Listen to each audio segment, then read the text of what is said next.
ഏതാണ്ട് 30 മണ്ഡലങ്ങളിൽ BJP വോട്ടുകൾ UDF-ന് നൽകുകയും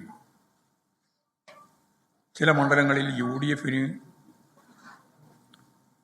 അവർക്ക് ജയിക്കാൻ സാധിക്കില്ല എന്ന് കാണുന്ന ചില മണ്ഡലങ്ങളിൽ അവർ BJP-ക്ക് വിജയിക്കാൻ വോട്ട് നൽകുകയും ചെയ്യുന്ന ഒരു UDF-BJP ഡീല് ഞങ്ങൾ കണ്ടു. അത് ഈ തിരഞ്ഞെടുപ്പിൻ്റെ ഭാഗമായിട്ടുണ്ടായ വളരെ പ്രധാനപ്പെട്ട ഒരു കാര്യമാണ്. തിരഞ്ഞെടുപ്പ് ഘട്ടത്തിൽ രാഹുൽ ഗാന്ധി ഉൾപ്പെടെ കേരളത്തിൽ വന്നിട്ട് CPM-നെതിരായിട്ട് പ്രസംഗിച്ചത്, പ്രത്യേകിച്ച് ഇടതുപക്ഷ ജനാധിപത്യ മുന്നണിക്കെതിരായി പ്രസംഗിച്ചത് എന്തുകൊണ്ട് പിണറായി വിജയനെ ED അറസ്റ്റ് ചെയ്യുന്നില്ല എന്നാണ്. എന്നാൽ UDF സർക്കാർ അധികാരത്തിൽ വന്ന് ദിവസങ്ങൾ കഴിയുമ്പോൾ കോൺഗ്രസ് BJP ഡീലിൻ്റെ ഭാഗമായിട്ടുള്ള നിലപാടുകൾ എങ്ങനെയാണ് എന്ന് മനസ്സിലാക്കാൻ നമുക്ക് സാധിക്കത്തക്ക രീതിയിലാണ്. കേരളത്തിലെ കോൺഗ്രസ് നേതൃത്വത്തിൻ്റെ പ്രേരണയിലാണ് രാഹുൽ ഗാന്ധി പിണറായിക്കെതിരായും കേന്ദ്ര ഏജൻസികൾ ഇടപെടണം എന്ന ആവശ്യവും ഡീലിൻ്റെ പ്രശ്നവും എല്ലാം പറഞ്ഞതെന്ന്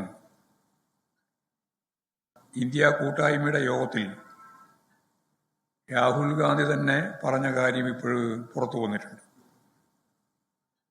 അദ്ദേഹം തന്നെ അത് തുറന്നു പറഞ്ഞിരിക്കുകയാണ്.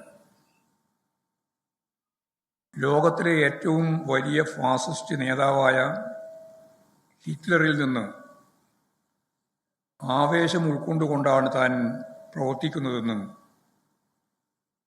കോൺഗ്രസിൻ്റെ നേതാവായ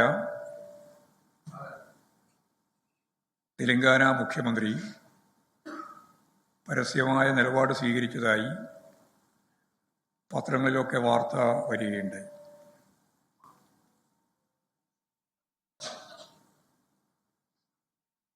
അപ്പോൾ രേവന്ത് റെഡ്ഡിയുടെ നിലപാട് ലോകം കണ്ട ഏറ്റവും ക്രൂരനായ ഫാസിസ്റ്റ് നേതാവിൻ്റെ അനുയായിയെ പോലെയാണ് കാര്യങ്ങൾ അവതരിപ്പിക്കുന്നത്. ഇതും പഴയ അടിയന്തരാവസ്ഥ കാലഘട്ടവും കൂട്ടിച്ചേർത്താൽ ഏത് തരത്തിലുള്ള അമിതാധികാര നിലപാടും മനസ്സുകൊണ്ട് സ്വീകരിക്കാൻ തയ്യാറായി നിൽക്കുന്നവരാണ് കോൺഗ്രസിലെ ഒരു വലിയ വിഭാഗം ആളുകൾ എന്ന് വ്യക്തമാകുന്ന ഒന്നാണ്.